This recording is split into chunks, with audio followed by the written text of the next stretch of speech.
شروع اللہ کا نام لے کر جو بڑا مہربان نہایت رحم والا ہے۔ الف لام میم، یہ کتاب یعنی قرآن مجید، اس میں کچھ شک نہیں کہ اللہ کا کلام ہے، پرہیزگاروں کے لیے رہنما ہے، جو غیب پر ایمان لاتے اور آداب کے ساتھ نماز پڑھتے اور جو کچھ ہم نے ان کو عطا فرمایا ہے اس میں سے خرچ کرتے ہیں، اور جو کتاب اے پیغمبر تم پر نازل ہوئی اور جو کتابیں تم سے پہلے پیغمبروں پر نازل ہوئیں سب پر ایمان لاتے اور آخرت کا یقین رکھتے ہیں۔ یہی لوگ اپنے پروردگار کی طرف سے آئی ہوئی ہدایت پر ہیں اور یہی لوگ کامیاب ہیں۔ جو لوگ کافر ہیں انہیں تم نصیحت کرو یا نہ کرو ان کے لیے برابر ہے، وہ ایمان نہیں لانے کے۔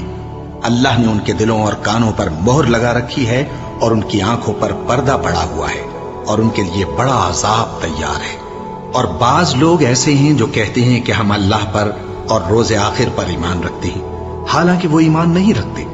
یہ اپنے خیال میں اللہ کو اور مومنوں کو دھوکہ دیتے ہیں، مگر حقیقت میں اپنے سوا کسی کو دھوکہ نہیں دیتے اور اس سے بے خبر ہیں۔ ان کے دلوں میں کفر کا مرض تھا، اللہ نے ان کا مرض اور زیادہ کر دیا اور ان کے جھوٹ بولنے کے سبب ان کو دکھ دینے والا عذاب ہوگا۔ اور جب ان سے کہا جاتا ہے کہ زمین میں فساد نہ ڈالو تو کہتے ہیں کہ ہم تو اصلاح کرنے والے ہیں۔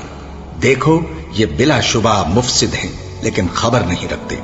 اور جب ان سے کہا جاتا ہے کہ جس طرح اور لوگ ایمان لے آئے تم بھی ایمان لے آؤ تو کہتے ہیں بھلا جس طرح بے وقوف ایمان لے آئے ہیں اسی طرح ہم بھی ایمان لے آئیں۔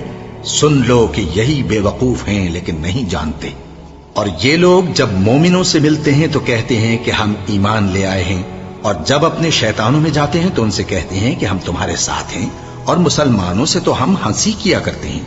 ان منافقوں سے اللہ ہنسی کرتا ہے اور انہیں مہلت دیا جاتا ہے کہ شرارت و سرکشی میں پڑے بہک رہے ہیں۔ یہ وہ لوگ ہیں جنہوں نے ہدایت چھوڑ کر گمراہی خریدی، تو نہ تو ان کی تجارت ہی نے کچھ نفع دیا اور نہ یہ ہدایت یاب ہی ہوئے۔ ان کی مثال اس شخص کی سی ہے جس نے شب تاریک میں آگ جلائی، جب آگ نے اس کے ارد گرد کی چیزیں روشن کی تو اللہ نے ان لوگوں کی روشنی زائل کر دی اور ان کو اندھیرے